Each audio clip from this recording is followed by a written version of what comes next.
ng detention center na yon, at tinanggalan talaga kami ng mga karapatan. Hindi namin mahawak ang telepono namin except for 1 hour a day. Nakasplit pa yon, 30 minutes, 30 minutes, 30 minutes sa umaga, 30 minutes sa gabi. Hindi namin pwedeng hawakan yung mga gadgets namin. Kami convicted na criminals. Hindi kami convicted criminals. Hindi pumayag ang abogada ko, si Miss Attorney Cherry de la Cruz. Sabi niya, hindi. Ano siya, karapatan niya ito na meron siyang abogado sa sa Muntinlupa. Anytime, di ba? Intermittent fasting lang daw kayo, ma'am. Hindi yung totoo kasi yung sa akin, until last night nung na-release kami, yung last solid food ko was December 5 at 10 p.m. Si Eric naman the following day siya, December 6, 1 p.m. siya. Protest, ang hunger strike, ay ginagawa ng isang mamamayan, katulad sa amin, na naramdaman mo na wala ka ng panlaban dahil kinuha na nila lahat Hindi ka pwedeng magsalita, wala kang hindi kami pwedeng magpa-interview sa media, hindi kami, yung karapatan ng libreng, ng malayang Pilipino. Palakas sa akin dito is that I knew that I wasn't doing this for myself at ginagawa namin ito para sa bayan. And guys, so natunghayan nyo na ang aking introduction. So dito po sa tagpong to ay babasahin ng ating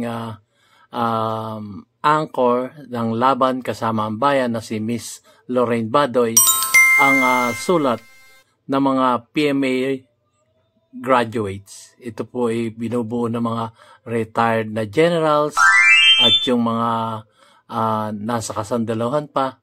At ang kanilang pamagat dito sa babasahin ng ating butihing anchor na si Miss Lorraine Badoy ay ang pamagat is an unyielding against the erosion of the democratic liberties. Yun po ang pamagat nun. May stand pa po yun So ito na po guys. At bago tayo magpatuloy, maraming salamat po sa aking mga viewers at lalong-lalo na sa aking mga subscriber na patuloy na sumusuporta sa ating YouTube channel, DIY KKB Informative. Maraming salamat po sa inyo guys. So simulan na po natin ang sulat na babasahin ni Miss Lorraine Badoy na an unyielding stand against erosion of the democratic liberties. Yan po ang pamagat. Ito na po.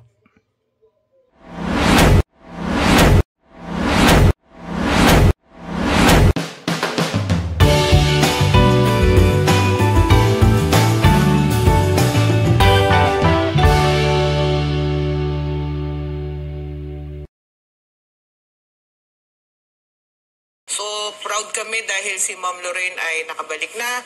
Alam niyo po talaga, nung una pa lang napanood ko nga kasi yung first and second hearing nakakagalit. Pag talaga pinairal mo yung emosyon, yung nakakagalit, nakakabigla, at yung pinakahuli kong naramdaman, natatakot na ako na magsalita.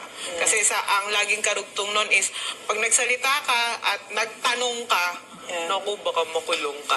Yun yung, in fact, yun yung ano ko talaga nung araw na yun, ma'am. Yeah, in fact, kay Angel, Eric, Franco, at mga kababayan, in fact, yun yung naramdaman ko na tinatakot nila kami. Sinasabi nila na, yun sa Kongreso, na dito kayo magpapasko, dito kayo, in fact, we heard Stella Kimbo say, indefinite na natin sila. Imagine, grave abuse of power, na sinasabi nila yan na naririnig namin. Pero ako hindi ako natatakot sa ganon. Sabi ko nga sa kanila, kahit ipa-New Year nyo pa ako, ilang Pasko gusto nyo? Birthday ko sa June, pa-birthday nyo ako dito, hindi ako natatakot. So yun ang dapat sa atin, na yung sinasabi ni Ka-Angel na natakot siya bandang huli, wag na wag kayong matatakot. Yan ang gusto nila. Gusto nila natatakot tayo. And just as fear is nakakahawa ang takot, nakakahawa din ang katapangan. So let us make each other brave, lalo at a time like this when we know that there are abusive, pero hindi sila lahat ganyan sa Kongreso. Marami tayong champions. Ang nandyan lang naman na nakita ninyo ay ang Committee on Franchises. Ako pa rin naniniwala, tiwala ako na mas nakararami sa ating mga kongresista hindi ganyan. At totoong ipinaglalaban tayo. So, will I read this? Okay, so gusto naming basahin ngayon para doon sa mga hindi pa nakakaalam, no, na yung sinulat ng mga graduates ng Philippine Military Academy, marami sa kanila are retired at meron din mga nag-sign na nasa active service. At okay, so ito ang title, An Unyielding Stand Against the Erosion of Democratic Liberties. In the gravest terms, we, the custodians of liberty and justice, together with the broader community of allies, rise in unison and assert our resolute and unflinching support of Dr. Lorraine Badoy Partosa and Mr. Jeffrey K. Eric Celis. Their current hunger strike symbolizes a profound and direful protest against the flagrant abuse of legislative authority by the House of Representatives, a body that has strayed from its noble mandate and succumbed to wielding its power as a weapon against the very citizens it is bound to serve. Our uncompromising position. Number 1, zero tolerance for injustice. We condemn in the most vigorous terms the detention of our compatriots under the guise of legislative inquiry. This act is a miscarriage of justice and a blatant affront to the rule of law. Number 2, imperative for transparency. We declare that the pursuit of truth, especially regarding the use of public funds, is not a discretionary activity but a fundamental right. And when those in power stifle this pursuit, they betray the public trust. Number 3, the sacrosanct rights under attack. We sound the alarm that the freedoms of speech and press, the very lifeblood of our democracy, are under siege. When protectors of truth are persecuted for invoking their legal rights, it is a clarion call for all defenders of liberty to stand in opposition. Number 4, unwavering support for press freedom. We steadfastly support the full implementation of RA 11458. Any attempt to undermine this law is an attack on the very foundations of our democratic society. Number 5, our demands. They demand the immediate release of Dr. Badoy Partosa and Mr. Celis. We demand the immediate and unconditional release of our colleagues. Their detention is not only illegitimate, but emblematic of a distressing trend of authoritarian overreach. Number 2, second demand, the accountability for legislative overstep. We call for a full and transparent accounting of the actions leading to this egregious detention. Those responsible for this overstep must be held to account. Number 3, third demand, the restoration of integrity in the House. We urge a swift return to the principles of democratic governance within the House of Representatives. This institution must not be allowed to devolve into an instrument of political suppression. Our resolve. Number 1, our unwavering support. Our support for Dr. Badoy and Mr. Celis is absolute. We stand shoulder to shoulder with them in their fight against the tyranny of silence and oppression. Number 2, active resistance. We pledge to resist with every ounce at our disposal the insidious encroachment upon our democratic rights and liberties, and we will not rest until justice is restored. Third, our eternal vigilance. We commit ourselves to the vigilance necessary to safeguard our democracy from those who would seek to undermine it from within the halls of power. In the face of this affront to our democratic way of life, we stand firm. Let it be known that our will cannot be bent, our voices cannot be muted, and our fight for justice will not be deterred. The House of Representatives must heed the call to fight this wrong, lest it forever be marked as an enemy of the people that it purports to represent. We call upon those who cherish freedom and democracy to join us in this critical stand. Together we will not falter. Together we will prevail. Beautiful. Thank you, sirs. our real defenders of the democracy of the Philippines. Maraming salamat. Defenders of the democracy of the Philippines. Maraming salamat. Beautiful. Yan, Miss Angel and Ma'am Norina, napakaganda naging statement talaga ng ating mga butihing at huwarang mga And PNP. and so far nagsisnowball siya. Ngayon mga around 300 na yata, tapos dumadami pa yung nagsasign, no? Tuloy-tuloy po kasama ang natin sila. And I also heard that even the PNPA would like to do it, and also the OCS is also doing it. A lot of people, a lot of officers, active and retired, want to sign, no? And parang for me, no, napakahalaga nun kasi itong mga retired, for instance, na officials, no, they're like PRRD and Pastor. They are the elders of our country. Sila yung nakabantay. So all along I thought na wala talagang nagbabantay sa Pilipinas. Yung pala hindi. May nagmamasid at meron nandyan nakatindig at nakabantay sa atin at sa ating demokrasya na pag inapi katulad ng ginawa sa amin, nandyan sila. At nandyan tayo para sa isa't isa. So maraming salamat to the Philippine Military Academy graduates. That's it. Talaga ma'am, yung nangyari sa inyo ay naging hudyat talaga ng pagkakaisa. Tsaka proud na proud po ako sa mga kasundaluhan dahil talagang tumitindig po sila sa katotohanan at sa tamang hustisya. At saka tingin ko din, no, Angel at Franco, mga kababayan, napaka-proud ko sa Pilipino. Sobra kasi nasa loob ako ng detention center na yon, at tinanggalan talaga kami ng mga karapatan. Hindi namin mahawak ang telepono namin except for 1 hour a day. Nakasplit pa yon, 30 minutes sa umaga, 30 minutes sa gabi.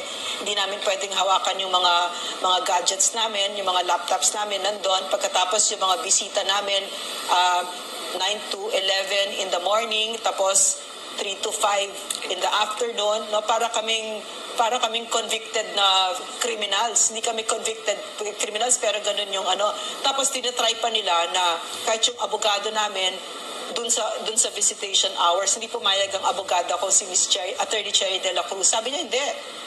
Karapatan niya ito na meron siyang abogado sa sa Muntinlupa. Anytime, di ba? Ganun. So, yun yung dapat ipinaglalaban natin. So, ganun yung nangyari nung nakadetain kami. Kaya nakita ko talaga yung sitwasyon. Yes. Nakakalungkot pag nakikita mo. Tapos yung hunger strike, yung parang si Ma'am Lorenz, sabi ko, ma'am, kain na kayo.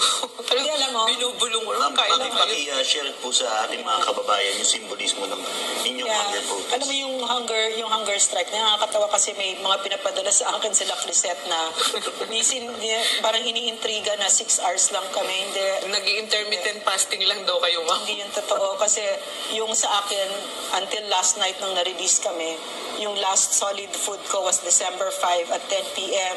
Si Eric naman the following day siya, December 6, 1 p.m. siya. No, so, and then until na-release kami, wala kaming solid food. So, uminom kami ng buko juice, ng apple juice, yung Berocca, no, meron kaming ganon. Kasi hindi naman medically okay na gawin mo na walang ganyan, di ba?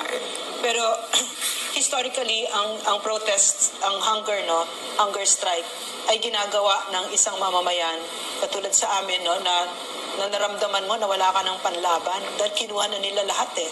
Hindi ka pwedeng magsalita, no, wala kang visit, hindi kami pwedeng magpa-interview sa media, hindi kami, yung karapatan ng libreng, ng malayang Pilipino, tinanggal nila sa amin. So yun yung ito na lang yung natira sa amin, yung personal sovereignty namin, no, yung soberenya namin bilang isang tao, no, na hindi nila matatanggal sa amin. Yung meron kaming panlaban, hunger strike.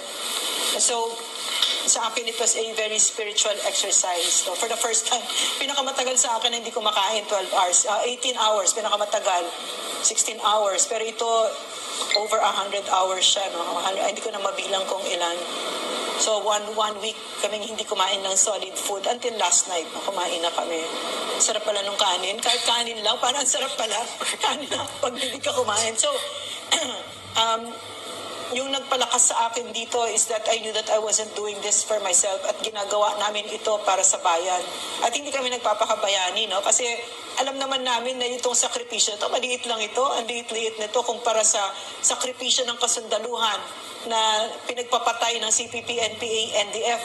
Lampas kalahating dekada kapulisan natin at yung mga kababayan natin na mga katutubo, no? Mga anak natin na pinagpapatay. Lahat nung mga yan, nangyari yan na walang media coverage. Kami nga, may media coverage pa kami, di ba? Pwede mo sabihin, pabida, di ba? So, pero hindi kami nagpapabida. Hindi kami nagpapabida para yon sa bayan na ma-pressure sila, no? na ito mangyayari dito sa loob ng Congress, no, na may mamamatay sa gutom dito, no? At saka talagang I was dead set talaga na tatapusin ko ito. Hindi ako kakain talaga. Pumayat tuloy ako. Thank you, Congress. Oo nga, ma'am. Tsaka, alam mo, ma'am, yung naging paninindigan mo yun, talagang dumoble yung paghanga ko sa'yo. Kasi sabi ko, ito ang tunay na babae. Babae na lumalaban. Ito talaga yung simbolo ng ng isang babae na hindi ka dapat sa loob lang ng bahay. No? Kailangan talaga ma-empower yung ating rights. At si Ma'am Lorraine yung nakita kong gumawa nun. Kaya sabi ko, ay, sana nagkita na kami ni Ma'am Lorraine dati pa. I think, I think it's because, nung nag-NTFL ka ako, doon ko nalaman yung mga stories, mga kwento na nangyari sa mga kababayan natin, di ba? Yung sa mga katutubo natin kapatid, yung mga sundalo natin na maraming kabayanihan na ginawa, no, and that office really transformed me, na it really changed me na ganito pala yung nangyari sa atin, no? Grabing panggagahasa na ginawa ng CPP, NPA, NDF na pag nagsanib puwersa pa ng mga politikong walang prinsipyo at tunay na pagmamahal sa bayan, kawawang-kawawa tayo. Kawawang-kawawa ang pinakamaliliit sa atin. Kasi yan ang tinarget nila, yung mga nasa gidas, malalayong lugar, parang mga tsinelas lang yan na pinagpapatay nila. Yan, sa harap nila, papatayin yung tatay. Ganyan lang, ganyan lang. Binabaril lang ganyan ng CPP. Tapos agad-agad ang magpoprotekta dyan sila Franz Castro, Nery Colmenares, yan.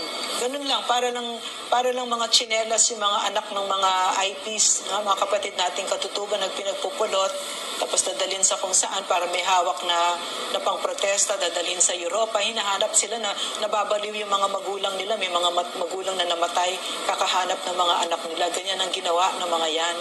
At maraming nagtakip sa kanila ng mga politiko. No? So yan ang sinasabi namin, ang katotohanan ibinibigay namin sa inyo. I'm so happy na we are stepping up at hindi na tayo papayag, hindi na tayo babalik doon. Franz Castro, binibigyan kita ng notice ngayon kahit na ano pang tumbling ang gawin mo dyan. Of course, may pera kayo ngayon, di ba? At maingay kayo ngayon. Pero tapos na, Franz. Alam na ng Pilipino kung sino kayo at hindi na kami papayag. Wala nang papayag dito kahit pa mag-peace talks kayo dyan na maling-maling desisyon. No? Na yan ginawa ni Charlie Galvez, no? Na walang sabi-sabi sa mga security clusters on his own. Ginawa nila Manuel Bautista. Yung katrayduran na yan. Hindi papayag ang Pilipino. Tapos na yun. Tapos na ang CPP, France. Mag-surrender na kayo. At syempre, Mama, ako'y natutuwa din mismo sa ginawa ng ating magigiting na PMAers. Yeah, yes. Ito'y nagpapakita na buhay ang ating demokrasya. Na nandyan pala sila, Ma'am. Kasi sa laban natin, Ma'am, alam mo, sa laban natin for 3 years dito, we interviewed soldier almost every day. We give importance to their service to our country. Yeah, because it's true. It is very true. We do that every single day, 5 days a week. Tapos, because we thought, Ma'am, di ba sa atin, we will continue this fight. Yun din utos sa atin ni Pastor eh. Yeah. We will continue this fight no matter what. We will give everything we got to finish this insurgency problem that is happening. To really finish this. Even the Makabayan Bloc, the 3 congressista sitting there. Yun yung ating layunin. Focus tayo doon. And we thought that ito na ang ating this is what we can do eh. Giving information. Yes. Spreading information, di ba? And now we are reaping what we saw before. Yes. See how many party lists napabagsak natin. Question. Angel, pwede ba ito? Kasi malamang 2025, wala na yan sila Franz Castro. Diba? Nasa Carriedo na sila. Pero pwede silang mag-consultant dito sa mga kongresista na walang prinsipyo. Diba? Pwede yan. Pwede Abante, yan. No? Pwede yan, ma'am. And they can still harm us that way. Kumbaga kasi nakita ko yung formula nila. Kasi sa UP, ganyan. Dati Anak Bayan, LFS, ganyan sila noon, no? Tapos ngayon, pumapasok na sila nandiyan na sila sa Student Council. Tapos napasok pa nga nila yung college organization ko, no? Yung UP Mountaineers na ginalit sa akin, no? At saka marami silang pinasok na ganyan na mga na hindi CPP created na mga organizations katulad ng Anak Bayan, LFS, CEGP, NUJP, hindi pala created ang NUJP, co-opted, NUPL, etc. Diba? So, ibon, no? Pero dahil nandun sila sa leadership positions, meron sila pa rin, masasaktan pa rin nila tayo. Di ba katulad, kunyari, for instance, para maliwanag lang, kung bakit maliwanag na ang ilalagay natin sa pwesto ay yung hindi nakikipagkaibigan sa CPP, NPA, NDF. Kasi, tama ba yun, Angel? Pwede silang wala na sa 2025, pero nandyan sila as a consultant, nandyan sila as chief of staff ni Gaston Bunting, ni Benny Abante, ni Paduano, tama? Yes, ma'am, pwede po silang maging consultant. Kasi hindi lang naman matatapos na porque hindi na sila sa Congress, wala na silang magiging impluensya. Pwede silang pa rin, ma'am, tuloy pa rin yung trabaho ng alliance building. Sa loob o sa labas ng Kongreso gagawin nila yun. Kasi kung talagang yung actual recruitment talaga paiiralin, hindi naman sa Congress nire-recruit yan. Kung saan din sila uuwi, saan sila community, anong distrito sila nakapaloob. So, yun po yung yung pa rin yung gawain na yan na alliance building, infiltration, tuloy-tuloy po yan. Hindi yan susukatin na hanggang pag-congressman ka lang o nasa party list ka lang. Hindi po. Yan po ay talagang matagalang trabaho ng tinatawag natin ng mga urban cadre operators sa white area ng CPP ng NPA po. So, ang gusto ko nga sabihin na kasi marami akong kilala dyan sa Kongreso, Franco, Angel, mga kababayan, no, na sure ako talaga mahal nila ang Pilipinas. Sure ako dyan. At saka yan ang mas nakararami. Kaso, nandyan yung tatlong yan at ini-influensya niya. In fact, during the franchise hearing, ang ganda nung franchise hearing na yon. May mga positive parts ako na nakita doon. No? Nung tinanong ako, I think that was Congressman Tambunting who asked me, sino ba yung party list na yan na sinasabi mo? No, tinanong niya. So sinabi ko, ang Makabayan Bloc ay CPP, NPA, NDF.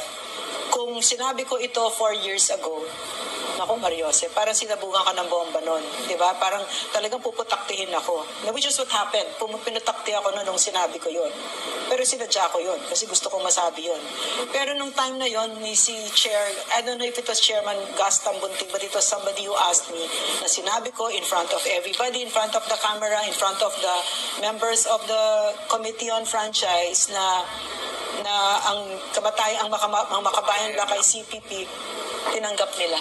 No, so alam nila sa mga kababayan. So maliwanag tayo na iisa lang ang kalaban natin dito at yan ay ang CPP, NPA, NDF. So kung meron man kaming disagreements nila Chairman Gaston Bunting, I am confident pwedeng pag-usapan yan. And we can meet our shared ground kasi merong shared ground yan.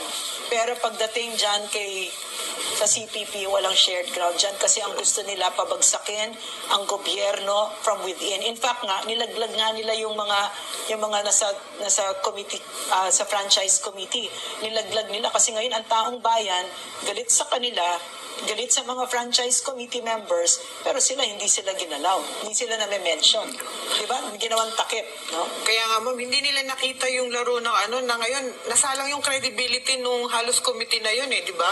Kung saan sila papanig, hindi nila nakita yung laro na nagamit lang sila ng CPP, no? Sila yung naging sila yung naging bosses ng CPP nung mga panahon na yun So ginit-git sila, kaya nga nakikita ko nung time na yun, siguro after nung mga ginawa nilang decision, na pag-isip-isip nila sa bandang huli na mukhang may mali tayo dito, no? Pero ngayon, ang problema, paano mo babawiin yung ginawa mo? No? Ay nalaman na ng maraming tao na yung nakaalam, kaya nga nagbunga yung decision na yan. Ito, yung paglabas ng manifesto ng mga PMAer natin, yung mga pagkilos na ginawa ng mamamayan natin, hindi lang dito sa Pilipinas, pati yung mga kaibigan natin, OFW, na napaabutan na natin ng tunay na mukha ng komunistang teroristang grupo. Pero ito na yung sana, ang nangyaring ito ay magsilbing leksyon sa lahat ng politiko, siyempre. Na wag tayong maniwala sa kahit anong sasabihin ng CPP, NPA, NDF na nandiyan sa Kongreso. Wag na wag. Maling gagawin po natin yan. Dahil in the end, wala pong ibang layunin ng CPP, NPA, NDF kundi sirain ang gobyerno. Sirain ang ating pamahalaan. Yun lang, wala nang iba na nagkakagulo. Yun ang pinakagusto nila. Walang iba. Alam mo, Franco, Angel, mga kababayan, sa totoo lang kaibigan ko si Speaker Martin, no? And he's been very gentlemanly towards me lahat yan, no? At ang totoo lang, yung politics, wala akong pakialam dyan. Wala akong interest dyan. At saka naiintindihan ko dahil galing ako sa pamilya ng mga politiko. Tatay ko kongresista din, mga atitos ko, mga mayor, mga ganyan, diba? So, naiintindihan ko yon. Naiintindihan ko yung kung may ambition siya or whatever, kaya yun, wala akong pakialam doon. Pero yung naawa talaga din ako talaga sa kanya kasi ginagamit siya ng CPP. Tapos akala niya meron siya nakukuha dito pero sobra siyang talo dito. No? So, yun ang gusto kong sabihin sa ating mga kababayan na ang maliwanag tayo dito na ang kalaban natin CPP. Tapos yung mga kongresista, batikusin natin kung meron tayong criticism, pero wag natin iisipin na kalaban natin sila kasi meron talaga yung shared ground. Meron tayong, alam ko maraming galit na galit for instance kay Benny Abante, no, kay Romeo Acop, no, pero meron silang ginawang mabuti sa bayan. Sila Franz Castro, wala. Sila Raul Manuel, wala. Arlene Brosas, wala. Mga top recruiters yan, mga anak natin. Correct ka dyan, ma'am. Ang mga mababatas na to, wala namang ibang inisip yun. Talaga maglingkod sa ating bayan. Meron din yan. Meron yan. Yun naman talaga ang kanilang layunin. Kaso lang, pag pinapasok na talaga ng salot na CPP, NPA, NDF, ay nasisira. Tignan mo na lang nangyari, di ba? Like kung ating babalikan sa ating, yung nakaraan pa sa ating vice presidente sa kanyang budget, tignan mo kung paano manghimasok ang CPP, NPA, NDF doon. Kung paano niya balakurain. Diba? Ang layunin ng ating vice presidente na ikakaganda sa mga kabataan. Diba? Pinipigilan nila lahat yun. Ang ROTC, pinipigilan nila. Ang NTF-ELCAC, napakalinaw naman kung ano yung gusto ng ating mga kababayan. Kaya, maling-mali po. Kaya muli, isa po to, sana yung maging leksyon na ito sa bawat Pilipino na wag po tayong makikipag-alyasa o makikipag-usap sa mga miyembro ng CPP, NPA, NDF. Dahil sa huli, kayo ay magsisisi. Tsaka kumbaga sa madaling salita, pagdating sa CPP, NPA, NDF, para sa mga politiko, kausap ko yung CPP na yan, huwag tayong magpolitika dyan. There are other issues na pwede natin gamitin, pero pagdating sa CPP, dapat magkaisa tayo dito. Correct. Dapat, this has to be beyond politics. Kasi ang pinag-uusapan natin dito, ay ang pinakamahalaga sa atin, ang mga anak natin at ang demokrasya ng Pilipinas. So dito tayo, this is our shared ground, Mr. Politicians, Mr. and Miss Politicians. Our shared ground is kaaway natin ang CPP. Yes. At saka tandaan po natin yung sinabi. Guys, hanggang dito na lamang po ang aking mamunting video. So yun po yung mga hinaing ng ating mga kasandaluhan na yun nga, patungkol dito sa democratic liberties. So, dapat magkaroon tayo ng demokrasya. Yan po ang sulat ng mga PMA graduate. So, thank you po sa lahat na sa panonood ng aking mamunting video ng aking YouTube name is DIY KKB Informative. Maraming salamat po sa lahat. Hanggang sa susunod ko pong videos. Thank you. Maraming salamat po sa pagtunghay ng aking munting video. Thank you.